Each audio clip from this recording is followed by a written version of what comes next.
Welcome, everyone, to Family Talk. It's a ministry of the James Dobson Family Institute, supported by listeners just like you. I'm Dr. James Dobson, and I'm thrilled that you've joined us.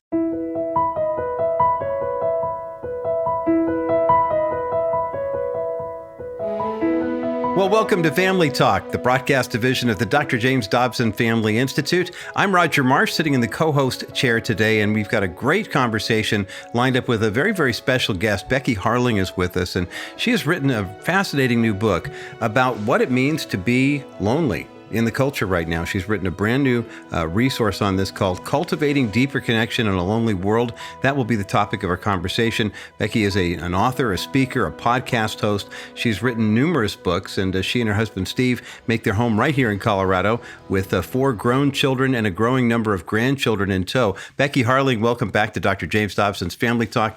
Thank you, Roger. It's great to be with you guys. It's nice to make the connection, especially with a local author, but someone that I've known for many years, and have the great privilege of having conversations about these issues. This new book is called Cultivating Deeper Connections in a Lonely World, and you talk about one of the times when you had this kind of come to Jesus moment where you realized, hey, wait a minute. I mean, it seems like we've got all these different devices that connect us. You know, you and I are connected on an app right now as we're having this recording conversation. We've got phones, we've got laptops, we've got tablets, all these different ways of, my wife has a watch now, one of those smart watches. And so she'll get phone calls or text messages, and I call it her Jetsons watch. It just shows you how old I am. You know, I forget that that's the way they do it. Dick Tracy, something like that. Yeah. But with all those connections, you realize that the world is also getting lonelier simultaneously. And you kind of had an aha moment with Steve not too long ago. Talk about that. Yeah, I did. So Steve and I are both in ministry. We were traveling around the world speaking, and between, I think for over a period of 4 years, we hit 65 different countries. Man. And I wrote 5 books. And the schedule was ridiculous, you know. Yeah. And we were always racing through airports, trying to catch the next plane. We'd come home, try to connect with our kids and our grandkids, which are very important to us. Sure. But I wasn't getting time with my friends, with people that knew me for just being Becky, not because I write and speak and all that kind of stuff, you know? And I really hadn't had great connecting time with Steve, even though we spent time on the airplane. You know, we get back on the airplane, we were so exhausted. It's like, who feels like talking? You know, we're just dead. And so I realized I was lonely, and I realized, okay, for me, the first step was I got to slow down because I am racing through life, and I'm not giving enough time to people that I love and treasure. Yeah. And I want to slow down long enough to enjoy them. That's wonderful. And it's life-giving. I mean, we're made for community. I mean, Scripture is replete with examples of why it's important to have those relationships that aren't necessarily work-related per se. And yet, as you're doing ministry and you're doing God's work, you're beginning to realize, Becky, are you an introvert, an extrovert? Are you an outgoing introvert? I mean, do you like being around people? Yeah, as much as you guys are. I love meeting new people. I feel like Steve always says, you know, Beck, I think you have a sign on your forehead that says, tell me your story. Because whenever we're on a plane, somebody opens up to me and tells me their entire life story. So I love that. But I also need time for the deeper people that I'm connected with. You know, I think Steve and I are both pretty in the middle. We have, you know, we lean extroverted, but we definitely need that time to connect more deeply. Yeah. It's interesting when you talk about having that availability, you know, and you have that countenance about you where people say, oh yeah, I definitely want to, yeah, she looks like someone I could trust. But you begin to realize at the same time, not only is that a great ministry opportunity, but it speaks to the deeper need that a lot of people have of, we're all going places. Yes. You're on a plane with several hundred people. You're in an airport with several thousand people. You're at an event speaking and doing ministry in these different countries that you've been to. And yet you realize that you're in a room that's packed full of people who are all very lonely. And that's not just anecdotal from what you and Steve have been experiencing in your ministry. You've got U.S. Surgeon General data to back that up. Can you walk us through a little bit of the science, if you will, on why we're so hyper-connected and lonely all at the same time? Yeah. So in 2023, the Surgeon General came out with a health report on this. It's interesting because loneliness is as dangerous to your health as smoking 15 packs of cigarettes Oh a my! day. Say that again, because I grew up with grandfathers who smoked, and I didn't know them very well because they passed away. Yes. But you're talking about loneliness and the dangers.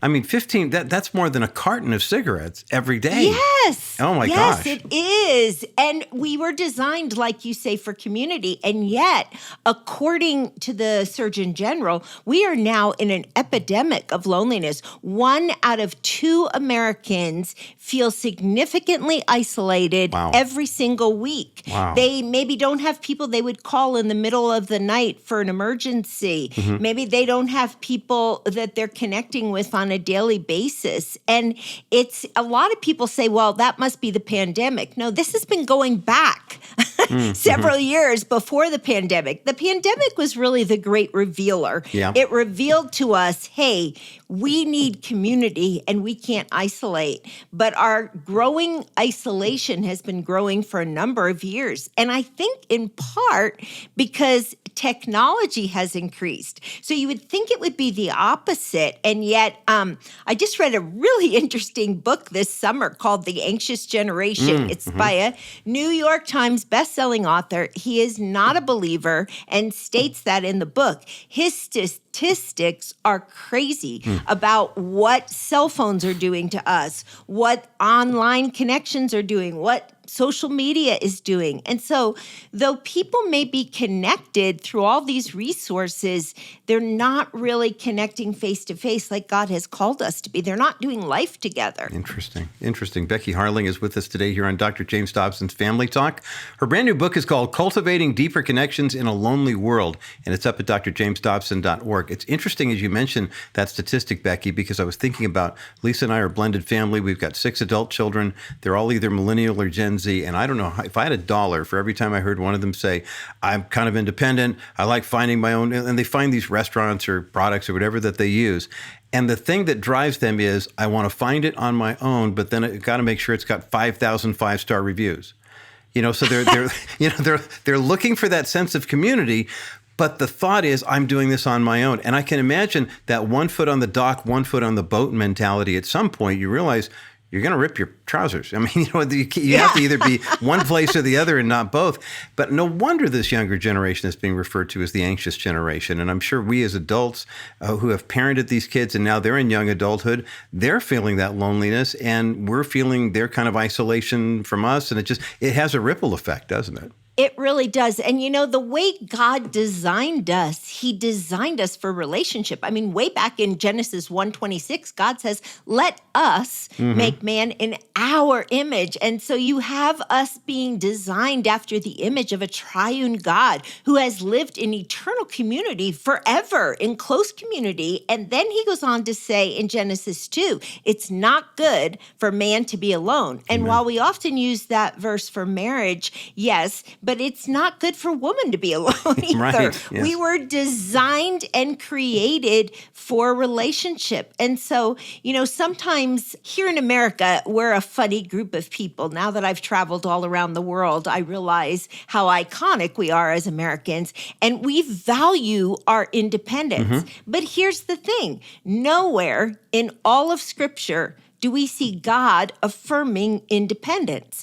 Instead, God affirms interdependence. Yeah. In other words, we're supposed to be doing life together because that's God's design for us to grow and be more like him. I think about that in terms of saying something like the Apostle Paul saying, better for a Christ follower to not be married, to be completely devoted to God. And I wonder how many people would look at that and say, okay, I'm supposed to live on my own, act on my own, have a few friends at church, that type of thing. But I'm really supposed to be this lone ranger for God. I love the point you just made, though, Becky, and I want to underscore it a little bit, the idea that we serve a triune God. God is community. So he created us to live in community, and yet as Christians, how many of us find ourselves literally with friends that we only know on Zoom and Google Meet and Skype? That we really, and as long as I see you, you and I've worked together before, but we've not shaken hands. Yeah. We've not had a chance to enjoy fellowship. So it's a modern working friendship, but it's not the same type of thing that you're describing, where you say there are friends that I'm friends with and friends that I'm deep with. What's it been like for you over you're looking at the decades and the generations that you're seeing this impact? Talk about your anecdotal, but I think well-reasoned take on how loneliness has kind of evolved in the culture. Yeah. So I look back on my childhood, every summer as a little kid, I went into New York City to spend a week with my grandmother, and I would go to her VBS, and I loved her VBS. Where did you grow up? I'm sorry. Where? I grew up in New Jersey. Okay. But I would go into Brooklyn, New York. And here's the thing about my grandmother. It was fascinating to me. The thing I remember is every afternoon at 3 p.m. sharp, Aunt Isabel would come over. Now, Aunt Isabel was not related to us. In fact, to this day, I don't even know her last name, but we all called her Aunt Isabel. And my grandmother and her had coffee and coffee cake every afternoon at 3 o'clock. And then, they would spend the afternoon together. And then Aunt Isabel would go back to wherever she lived every evening. But I look at that and I think, wow, how our society has changed. Mm-hmm. Who has time to have a friend that you have coffee with every single afternoon? Mm-hmm. Because with technology, we've become busier and busier and busier, but we've lost something about living an unhurried life and just enjoying each other, Yeah. And so I'm trying to bring that back in this book. I'm talking about things like embracing humility and letting go of a critical spirit. I mean, if we look at our culture today, everybody thinks they're the expert on everything, right?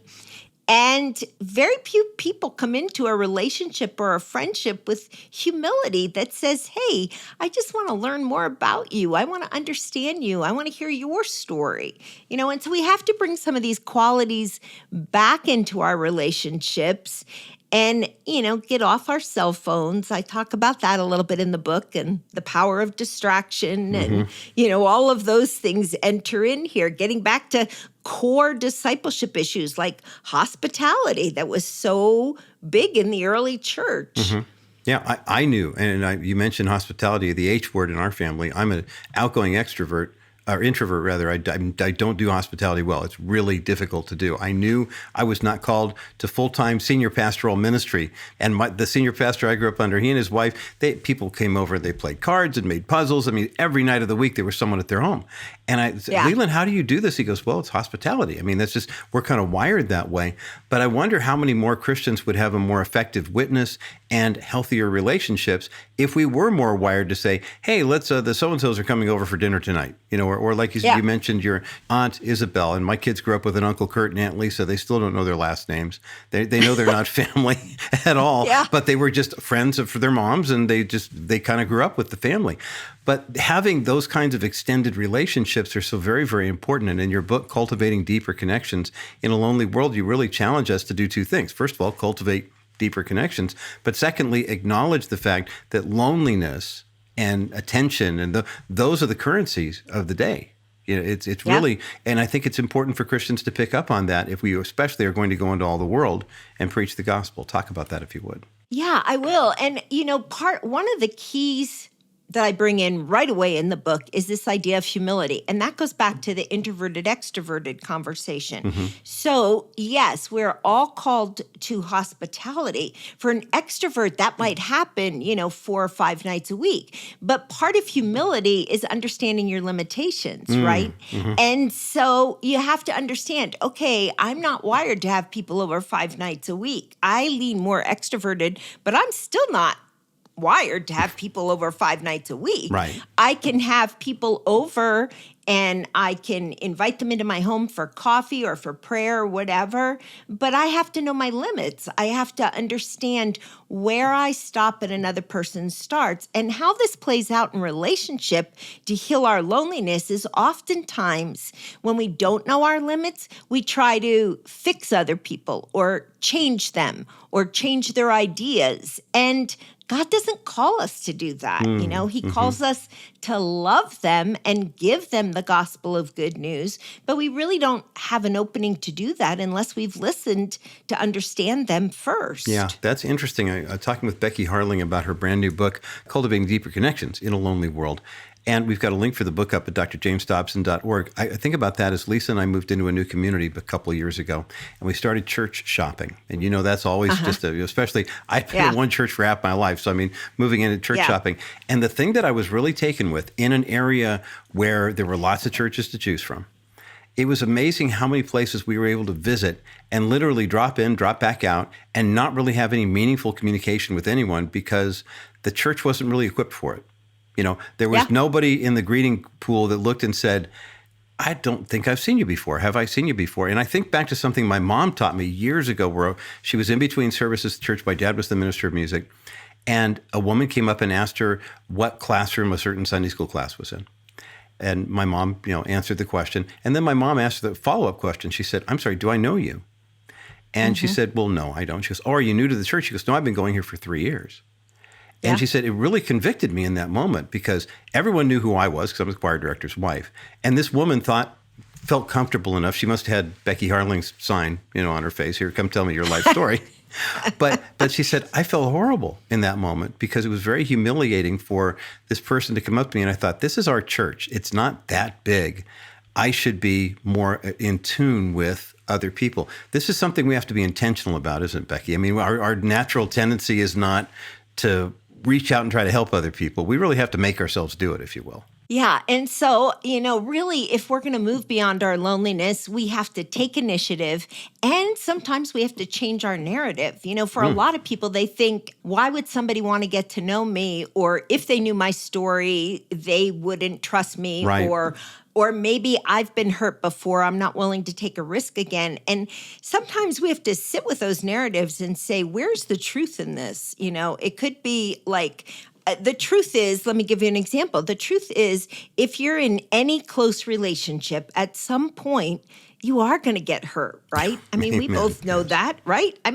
We're married. At some point in our marriage, my husband's going to hurt me and I'm going to hurt him.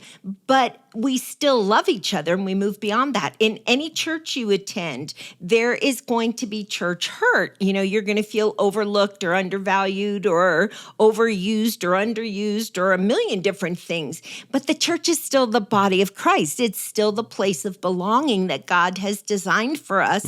And so we need to be a part of that. So we need to change our narrative and then we need to take initiative. And I think for a lot of people, they're afraid to do that. And so I like to encourage them, take one baby step. Maybe it's like reach out to somebody you want to go deeper with and say, hey, let's get coffee this week. Let me get your cell phone number so I can call you or text you, and then ask them their story. Listen to them rather than just telling them all about yourself. Yeah, listen without lecturing. I heard it put one time. And I thought that is so difficult for us to do because you mentioned the cell phone and you're very kind to refer to it as a cell or a mobile phone. Most people call it a smartphone. And if I'm armed with a smartphone and a college degree, boy, howdy, you're going to hear my opinion because I'm right. And I can find 1,000 other people on the internet who agree with me. So therefore, I must be right.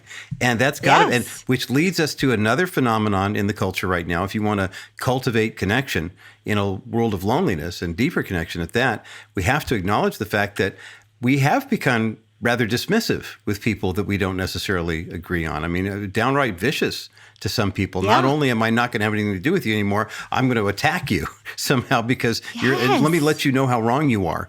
And I think Jesus said something about a log and a speck, or something like that.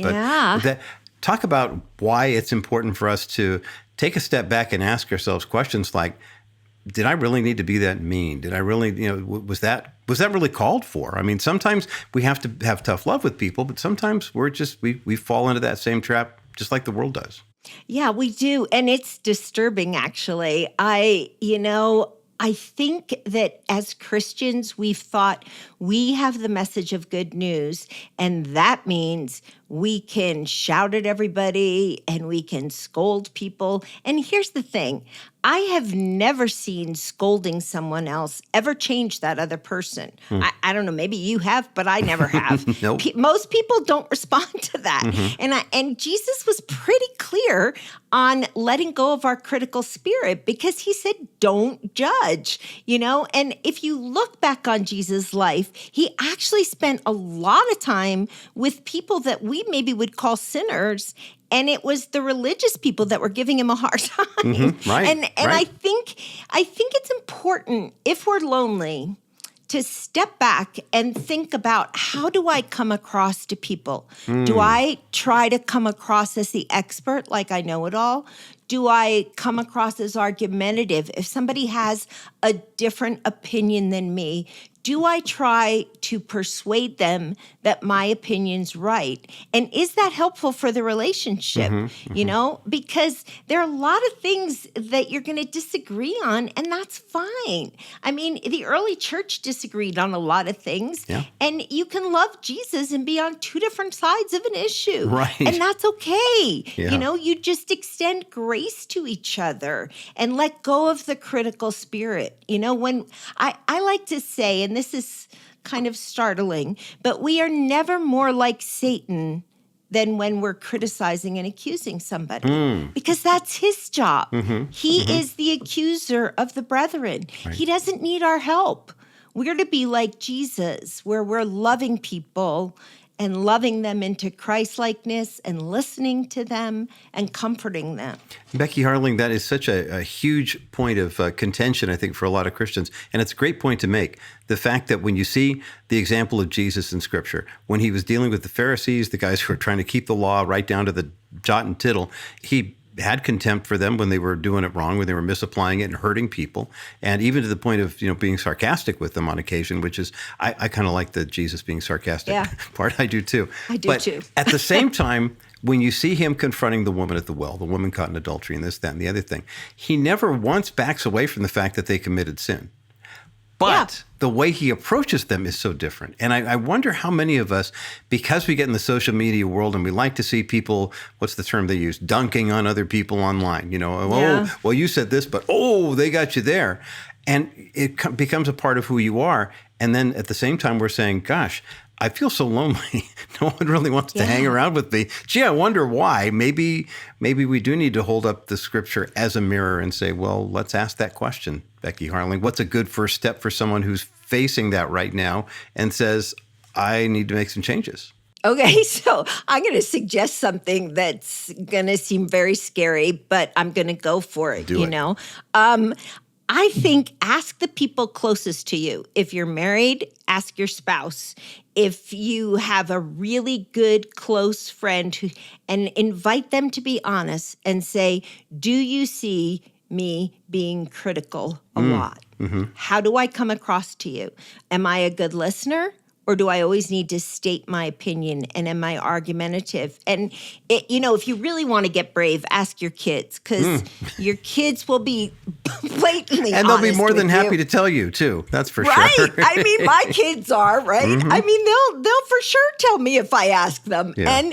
And yet we have to know how we're coming across to people, and we have to make some changes. One of the changes you can make immediately is focus on listening to people more than talking. Immediately, going into any coffee conversation. I go into a coffee conversation, and on the way, if I'm meeting at like a Starbucks, I'm praying on the way there, Lord, help me to be a good listener. Help me to ask good questions. Help me to find out as much about this person as I can. Help them to see Christ in me. If I'm inviting them into my home, the same thing. Lord, help me to listen, because it's easy to talk. I mean, I was born to talk, right? I do that for a living. Yeah. But I got to learn to listen. That's great counsel, and we're just getting started in this conversation here.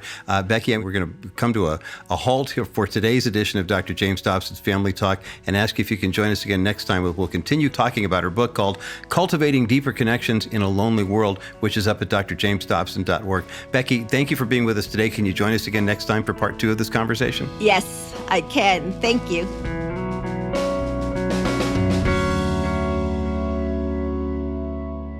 It's easy to scroll past 100 faces or more per day and still feel like no one really knows you. But Becky Harling reminds us that God designed us for real, intentional connection. You're listening to Dr. James Dobson's Family Talk in a conversation with our guest, Becky Harling. If you missed any part of today's program, or if you'd like to send it to a friend, visit jdfi.net and make sure you check out information about Becky's newest book as well. We've got that linked up on our website in addition to today's program. Every day, families across America are searching for trusted, biblical guidance on the issues that matter most, from strengthening marriages and raising children who love the Lord to defending Christ-centered values in our culture. Your generous support makes it possible for the Dr. James Dobson Family Institute to keep reaching those families with truth, encouragement, and hope. You can make a secure donation at jdfi.net. You can also call us. A member of our constituent care team will be happy to assist you when you dial 877-732-6825. That's 877-732-6825. Well, I'm Roger Marsh, and on behalf of all of us here at Family Talk and the JDFI, thanks so much for listening today. Be sure to join us again next time as I'll continue my conversation with author Becky Harling, discussing Cultivating Deeper Connections in a Lonely World. It's coming your way on the next edition of Dr. James Dobson's Family Talk, the voice you trust for the family you love.